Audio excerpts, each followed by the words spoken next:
quand il y a présentation de certains films, de certaines pièces théâtrales, quand il y a exposition ou autre manifestation considérée comme partie intégrante de la négritude. S'agit-il d'un complexe, comme l'a toujours signalé un cousin, à quoi j'ai souvent répondu, n'est-il pas préférable d'être un complexé qui refuse l'absurde que d'être un homme sûr de lui-même mais qui parfois s'aliène aux inconvenances. Cela tient à ce qu'on appelle le sommeil de lézard. Celui-ci, une fois les yeux fermés, croit que le monde entier se trouve dans l'impossibilité d'y voir clair. C'est plus que de l'égoïsme, c'est de la pure duplicité. J'ai eu souvent l'occasion d'écouter et de lire le président Senghor.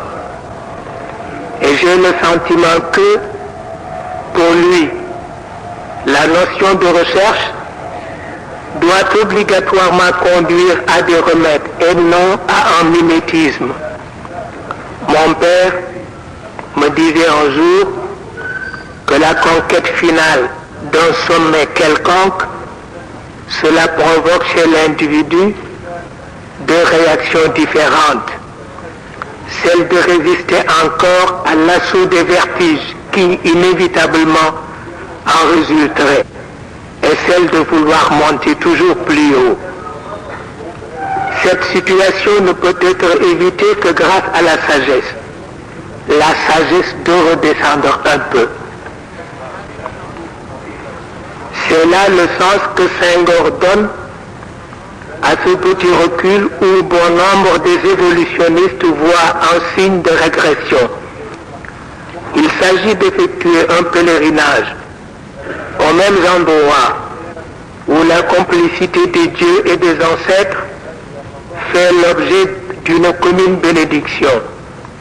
Senghor refuse et a toujours refusé de concevoir un divorce entre la négritude et les exigences de la culture universelle.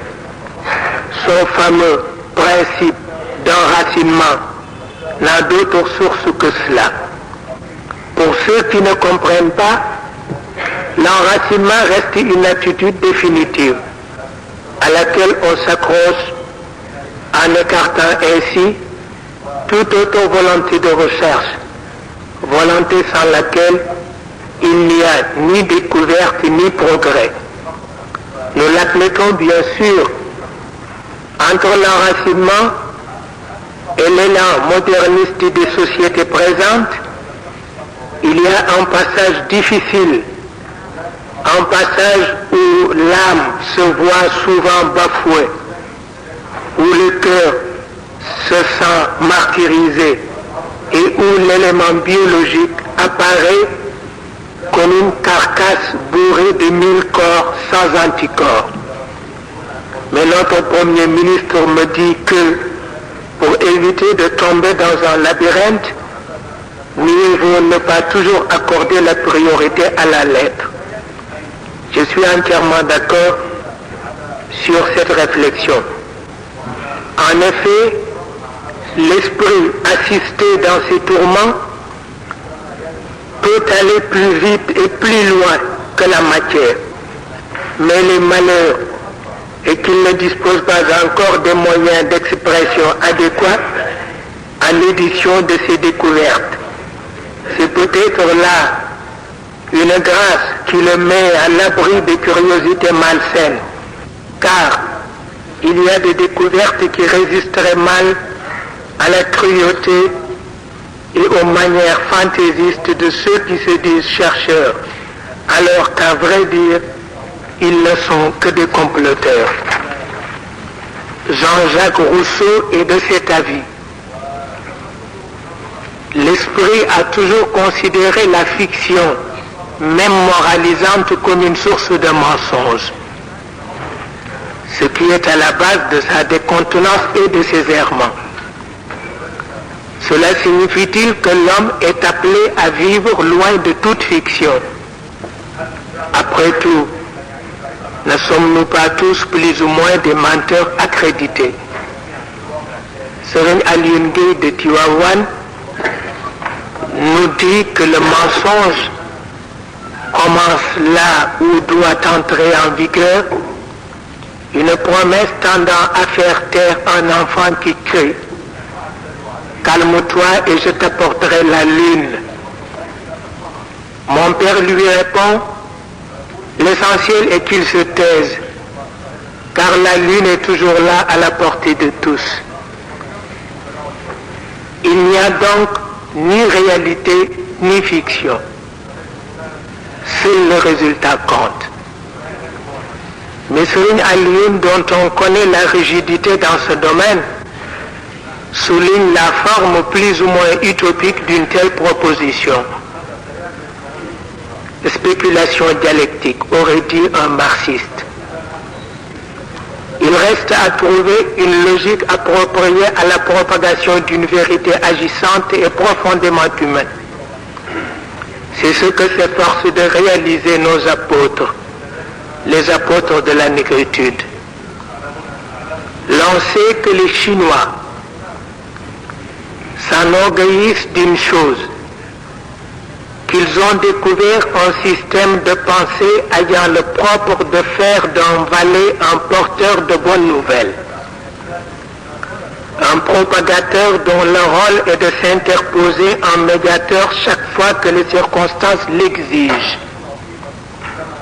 Il suffit de se comporter en tant que tel, de considérer sa présence sous le toit du maître comme une embarcation de sauvetage, embarcation mise à la disposition de ces diminués de la nature que sont les bourgeois. En étant homme, on est plus fort que le roi, semble dire cette noble philosophie. L'adage est, lui, typiquement sénégalais. Il y a là un état d'esprit qui est seul susceptible d'atténuer la souffrance des moins favorisés, matériellement parlant, sans pour autant mettre en terme à leur lutte pour une vie plus décente. Si d'aucuns ne distinguent pas encore l'enracinement et le racisme, s'ils considèrent que celui-là n'est qu'une forme voilée de celui-ci, nous leur rétorquons alors, même si cela était vrai, vous seriez mal placé à nous reprocher quoi que ce soit, car une offensive de racisme incite parfois à la révolte, à la riposte, même si les forces en perspective sont loin d'être égales. Le Coran fait de la violence, je ne dis pas de l'agressivité, un grand principe. Mon père disait dans sa prière, mon Dieu, préserve-nous contre une épée superflue, une épée qui tue la volonté d'un homme. S'il est beau de respirer, il n'en est pas moins indispensable de savoir se défendre. C'est à partir de ce point précis que le livre saint applique son principe, avec la régularité et la probité que l'on sait. Un grand Africain, ami de notre pays, me dit un jour, les chefs d'État de l'Afrique ne doivent pas encourager les nationalistes à risquer leur vie pour une cause qui reste encore douteuse. Il le dit peut-être par pitié pour les majorités devenues paradoxalement minoritaires, ou par admiration pour les minorités qui, avec effronterie, s'imposent comme détenteurs de la majorité. Il le dit sûrement par sentiment de compassion à l'égard des fourmis de la terre, ou par vertu de reconnaissance envers les géants de l'univers, Mais je crois que nos dirigeants, pris dans le vif de ce vaste sujet, ne peuvent faire autre chose que d'improviser. Avec l'organisation de l'unité africaine et les autres mouvements inter-États, ils arriveront, nous en sommes sûrs, à poser objectivement les problèmes qui secouent notre continent. Un problème posé sans prétention est à moitié résolu. Reste à déterminer l'attitude des chroniqueurs, plus exactement des griots et des historiens. Des notions psychosociologiques nous paraissent aujourd'hui comme plus que jamais nécessaires pour retracer avec précision le portrait d'un personnage historique. L'histoire a ceci de commun avec la nature qu'elle ne cède pas toujours à la contrainte et au chantage. Mais si la nature, installée confortablement dans sa souveraineté, peut se passer de l'opinion des hommes, l'histoire, elle, même dans ses aventures les plus héroïques et dans ses tâtonnements les plus téméraires, se réfère toujours à la conscience humaine. Ce qu'elle demande à ses chroniqueurs, c'est de ne pas obliger la progéniture à s'incliner devant le masque d'un fou. Haj Malik Sy l'a dit, vous parlez des gens dont les abats se consument encore sur les brasiers de l'enfer. Et cela, sans oublier de tenir compte de ceci, que l'esprit humain ne dépasse pas encore les limites propres à sa dimension. Physiquement et même intellectuellement, l'homme, en tant que citoyen universel et par la force des choses, voué à l'usure et même à l'anéantissement. D'autant que le rendement d'un cerveau dépend uniquement des préoccupations de la société à laquelle il appartient et dont il est l'élément pensant. Le cerveau d'un négro africain se sent comme écrasé entre les tenants de sa nouvelle condition. Nostalgie d'un passé qui ne se renouvelle jamais. Aversion déclarée contre les puissances dominatrices qui, avec un cynisme monstrueux, disposent de son présent. Terrible obsession face à cette éventualité qu'est la reconquête de sa dignité perdue. Et ensuite, un chef religieux du Sénégal, un grand musulman, m'a interrogé sur la nature de participation de l'islam sénégalais à l'organisation d'un festival, du Festival des Arts Nègres par exemple. Alors je lui ai répondu, les musulmans sénégalais ne sont pas seulement des musulmans, ils sont aussi les citoyens d'une république, les militants d'un parti, ils sont aussi des nègres. Et ce que l'islam exige d'eux, c'est d'être à la fois de très bons nègres, de très bons citoyens et d'excellents militants. On le sait, la religion continue de susciter des passions. Cette forme d'aliénation, disent les contestataires, une force de soumission, rétorquent les Écritures. C'est la même chose.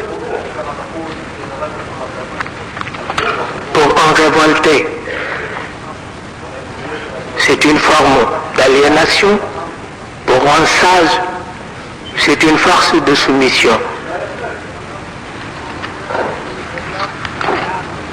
Et l'homme est là entre Dieu et les systèmes sociaux.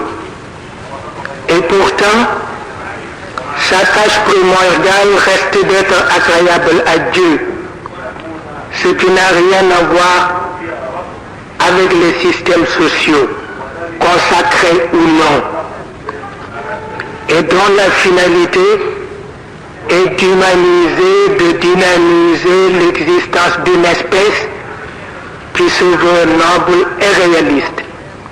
Une conception moins primitive parce que plus proche des lois de la logique discursive.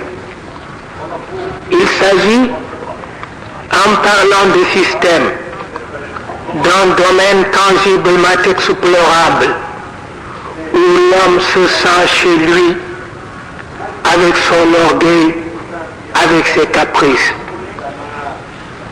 Mais la religion, en tant que domaine réservé, rend l'homme à la fois confiant et hésitant, avec un vocabulaire qui tient l'âme en perpétuelle tension.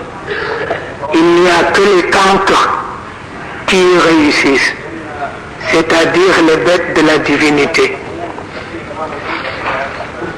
Effectivement, dans toute mission divine, il y a des hommes plus que doués, essentiellement préparés pour la poursuite de l'introuvable.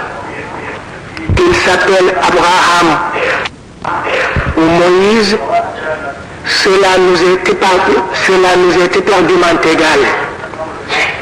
Les réalités sont là. Il ne suffit pas d'être grand prédicateur pour en appliquer les principes. Il faut être comme Dieu, sage et créateur, à tous les niveaux, pour en savoir davantage. Sayyidina Muhammad l'a dit, mon Dieu fait que je sois gardien d'un savoir agissant et ininterrompu. Il s'agit là, comme l'a souligné Cheikh Ahmed Tijani, de conquérir la gloire par la haute culture, ce à quoi la mort ne saurait mettre en terme. Cheikh Ahmed l'a dit encore, en méditant sur cette invocation du prophète, j'ai horreur des imitateurs. Et il poursuit en citant un de ses prédécesseurs. Si la poitrine se rétrécit, la langue s'amplifie.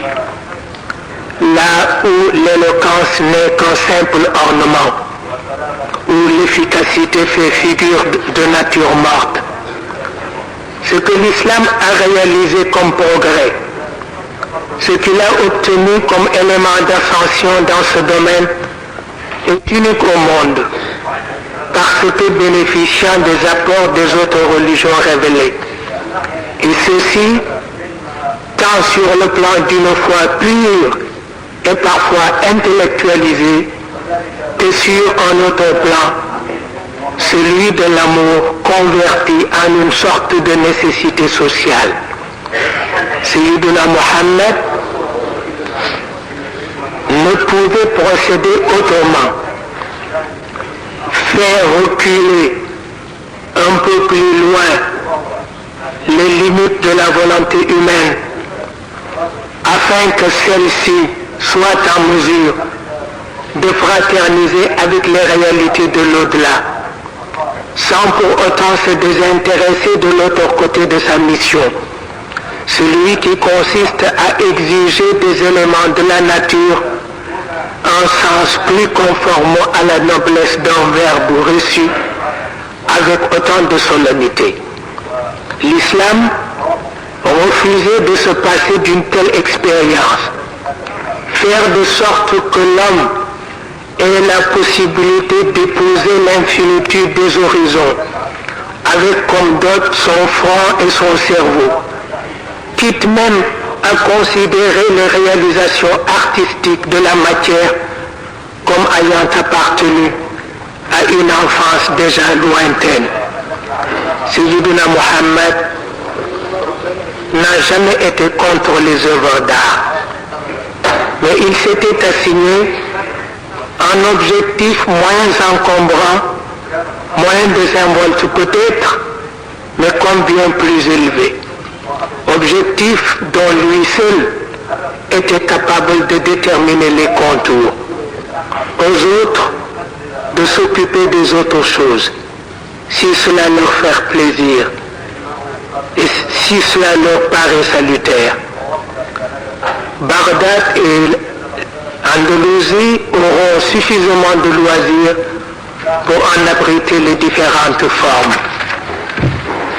Il y avait dans ce cas l'homme et il y avait en face de lui les hommes. Et une certaine manière d'agir imposait une différence entre cet homme extraordinaire et les hommes ordinaires qui, par je ne sais quelle épreuve de Dieu, devaient subir l'assaut de ses conclusions.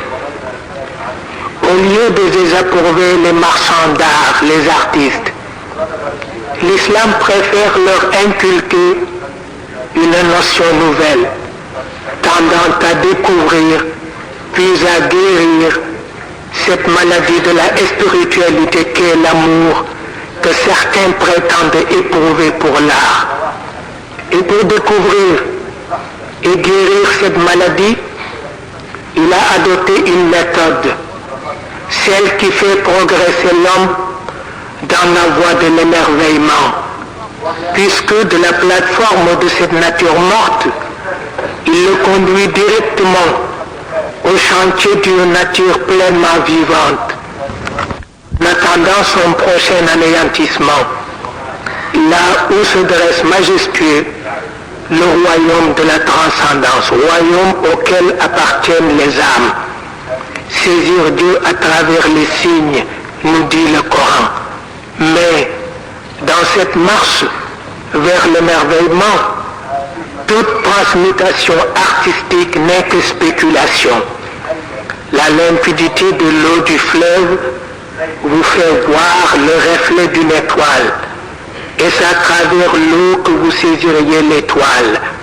J'entends le Coran vanter les qualités techniques et artisanales des œuvres de David, d'énormes réservoirs, des piscines, des bassins, et ces autres objets de l'utilité publique, et encore le jardinier, parce qu'il voit pousser du sol tout ce dont l'organisme humain a besoin, et aussi le berger, d'où les assises d'une organisation physico-biologique de la cité, l'étape décisive d'une marche ininterrompue vers la reconnaissance, suprême réalisme de l'au-delà. Bien sûr, à côté de ce réalisme, il y a la paresse et la folie des hommes. Il y a ces autres porteurs de pinceaux, il y a les troubadours, il y a aussi les moralistes.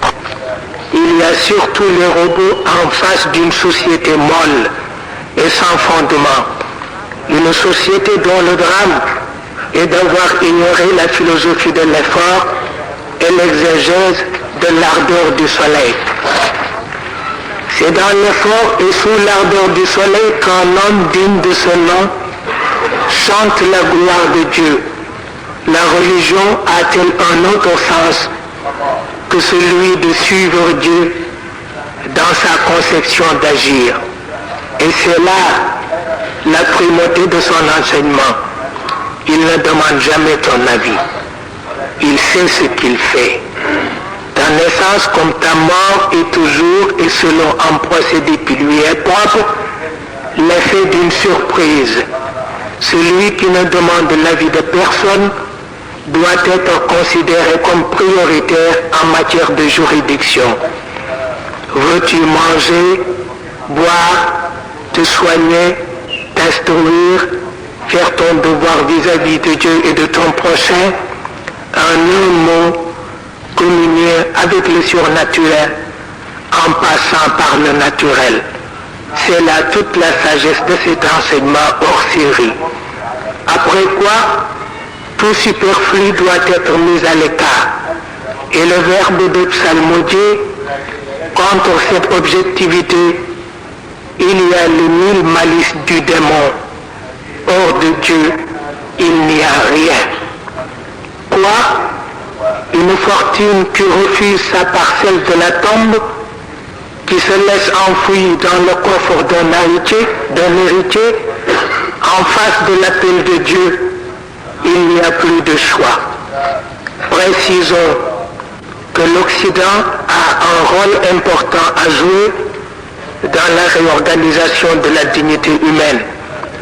Que la Convention occidentale cesse donc de faire croire aux artistes qu'ils sont les dieux de la terre. Cette convention qui a aboli l'esclavage doit ramener les objets d'art à leur juste proportion, en sorte que l'homme ne perde pas son équilibre. Et nous, qui sommes des musulmans négro-africains, bien que nous soyons des musulmans négro-africains, honneur nous est d'insister sur un point précis. Dieu ne situe l'homme que dans le contexte de son universalité. Il lui retire de la maturité spirituelle et sa peau et sa langue, afin que sa peau et sa langue ne servent de fossé entre lui et son objectif. L'islam pense d'abord que si la vie d'ici-bas signifie essentiellement la marche de l'espèce humaine vers la reconnaissance de soi, tout tard, qui ne trouverait son champ d'action que parmi les choses de la nature morte n'est qu'un commencement. Car le bonheur d'un artiste, c'est son rapprochement du grand chantier où sa forme, la forme originelle, a été si merveilleusement conçue. Ce qui veut dire que ce rapprochement est loin d'être envisagé dans un domaine purement caricatural. Après l'enfance de l'humanité, Dieu cherche une nation de pionniers. Merci de votre attention.